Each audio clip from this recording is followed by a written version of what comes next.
Hey everyone, Isaac here. I'm doing my Behind the Bedlam inspirations for January. And like I said in the last one we did, I think, which was Backward Glance in December, that we are going to open it up and let the public kind of vote. And we had both public and Patreon members vote on what they wanted to hear. And the public went out and they voted on St. James Infirmary, which is funny because I didn't write that song, but it's what the majority of people wanted to hear about, so I guess I'm going to talk about it today. Won't be talking too much about lyrics, but mostly about arrangement and our ideas behind that, and just kind of the story of how we started playing that. Anyway, for those of you who don't know, St. James Infirmary is a very, very old song, and there's a lot of disagreement about where the song actually started, because it was made popular in, I think it was 1928 by Louis Armstrong, but it's much, much older than that, but it became famous in the blues scene and as an old blues song, but it goes way back. Some people think it's from the 18th century, some people would say the 15th century, an old folk song, but your guess is as good as mine, and if you want to know more about that, that's what Wikipedia is for. That's how I got my information. So there's also not a lot of agreement about the story behind it either. So what is it about? Obviously somebody dies in it. If you listen to the words, are they in a hospital? Probably. I don't know. That's what Google is for. So I'm going to talk about our side of things though.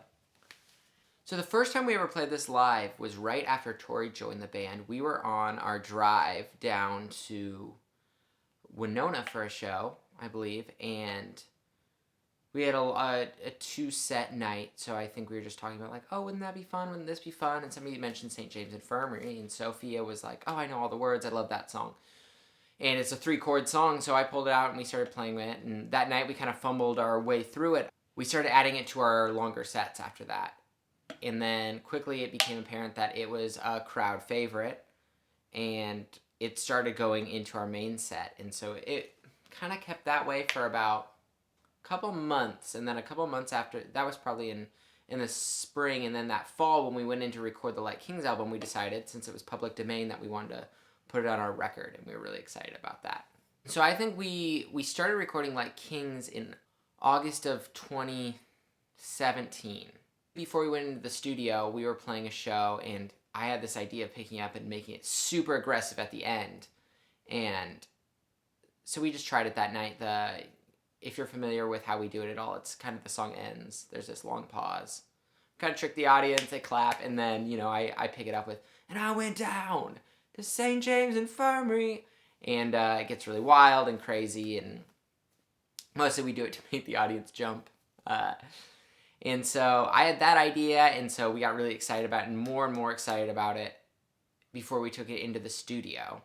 A couple of tidbits that are kind of fun about the record is we had 2 guest performers on there. We had John Baumgartner, who plays trombone in the band Coyote Kid, formerly Mara in the Mainsail, and they're good buddies of ours, and he's a great buddy of ours, so he does all the trombone on there. And then Sten Johnson, who is a studio musician around Minneapolis, absolutely fantastic trumpet player.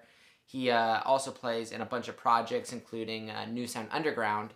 He also played trumpet on that record, and we were so excited about that. It was just so fun to have guest musicians and have a little bit more to play with with different instruments and stuff. So just a little fun fact about who did this stuff on our record if you're in Minneapolis and you're familiar with any of those groups.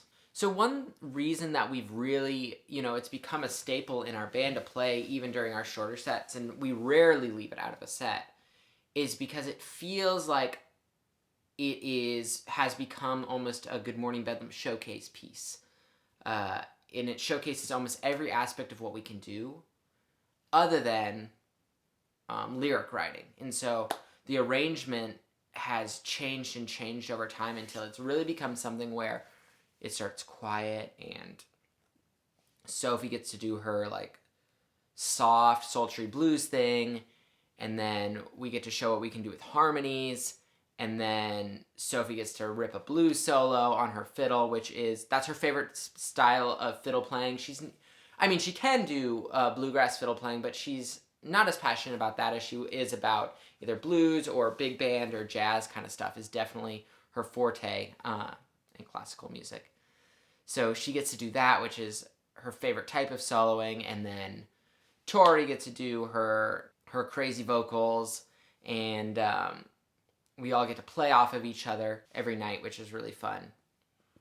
And then, of course, at the end, I get to pick it up and do my screaming and my singing and get really crazy, and we get to flip our hair around. That's always a good time as well. So that's why it's kind of become a staple of our songs, is just people love it, and they get to see, I feel like it's a song where you really get to see each of our personalities kind of come through, and that's really fun for us.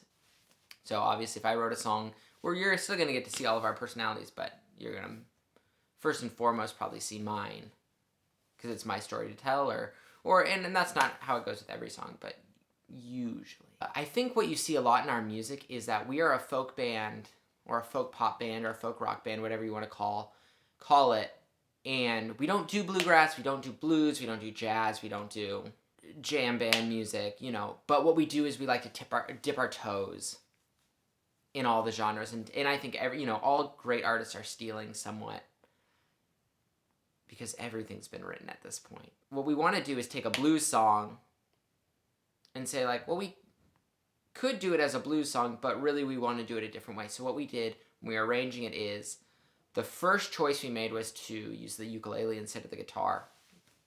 And part of that is, the more you get closer to the actual genre, which would be, upright bass and guitar and a violin, or as the record goes, a trumpet or a trombone, you're really moving into like blues music then, of like, okay, well now they've got kind of a blues setup and that kind of stuff. So we really wanted to do the ukulele because it's just not the right way to do it. And so that's how we like to do things. And so it was fun to add a timbre that you wouldn't normally hear in a blues song, so that we could take something that was traditionally in one genre and say, but we're going to do whatever we want with it, but we're still like paying respect to it. And so the ukulele was a really good way to do that, to immediately take the audience's, that's a blues setup of people that can't really play blues, trying to play blues, instead being like, no, that's not what we're going to do. So we're going to take a ukulele and just right off the bat make it our choice that we're not doing a blues setup. And instead, what we're really going to do is do a dark pop song arrangement from an old blues song. And so I think that's usually the Good Morning Bedlam way. It's like, oh, well, we're doing a bluegrass song. What can we do to make it so that we can definitely let the audience know it's that we're not a bluegrass band, and we know we're not really trying to do bluegrass. And I think that's the most fun part about arranging, honestly. So that's one reason we chose the ukulele and chose the arrangements we did. And honestly, there's snare drum on the record, and that was a big argument for us, because I did not want snare drum on the record, because I felt like it was trying to say like, oh, now we've got blues drums, and it's like we've got brushes and stuff, and I really wanted like toms, no cymbals, no sounds you would normally like hear in a blues band like that. I wanted to do it more like what would Billie Eilish do with her drums in a dark pop song, although just not electric, something more along that line. So that's usually how I'm thinking when we're arranging. But everybody else won out over me eventually, and, I really enjoy the drums now. This song is so much fun to play. That's, the other reason we love doing it. It's just pure fun. And what I really love about it is that it's really the song that taught me to use my falsetto. So when we started singing it, I did the high falsetto harmony that first night, and I had never really sung that much in my falsetto. Maybe a little bit. I had just written the zoo, and so there's a little in that. But overall, it's not something that I had really developed my falsetto singing. And so I could do one thing, and it was like 3 notes, and it was like, ah, And this song, just doing it every night, just gave me a lot more confidence and taught me how to sing with so much more versatility. And so now with my falsetto, I can do it loud, soft, high, low.